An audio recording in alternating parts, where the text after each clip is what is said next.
ఈ త్రిపురాంతకంలో ఒక పెళ్లి జరిగింది. అసలు త్రిపురాంతకం ఎక్కడ ఉంది అన్నది కానీ మాకు తెలియదు.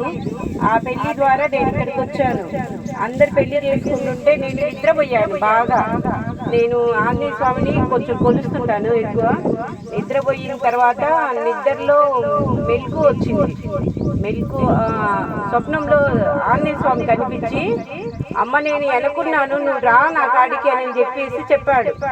నేను చిన్న పిల్లని, నాకేం అర్థం కాలేదు. ఈలోపు వీళ్ళు లేపారు అందరినీ, పద వెళ్దామని చెప్పేసి అని అంటే అందరం వెళ్ళాము. ఆ కాలువ దగ్గర కూర్చొని భోజనం చేసాము, ఇంటికి వెళ్ళిపోయాము. నా పెళ్ళైన తర్వాత మా వారు తీసుకొచ్చారు ఇక్కడ త్రిపురాంతకం. దీన్ని తీసుకొచ్చిన తర్వాత గుళ్ళోకి వెళ్దామంటే ఒకసారి ప్రదక్షిణ చేద్దామండి అంటే సర్లే చేద్దాం పదా అన్నారు. చుట్టూ ప్రదక్షిణ చేస్తుంటే వెనక ఆంజనేయ స్వామి అప్పుడు గోడకు ఆనిచ్చున్నారు. ఆ స్వామిని చూసి నా కళ్ళు ఆగలే అసలు. ఎంత ఏడ్చానంటే ఆ రోజు ఎందుకు వెళ్ళలేదు, ఎందుకు చూడలేకపోయాను ఆయనని, అంత ఏడ్చాను.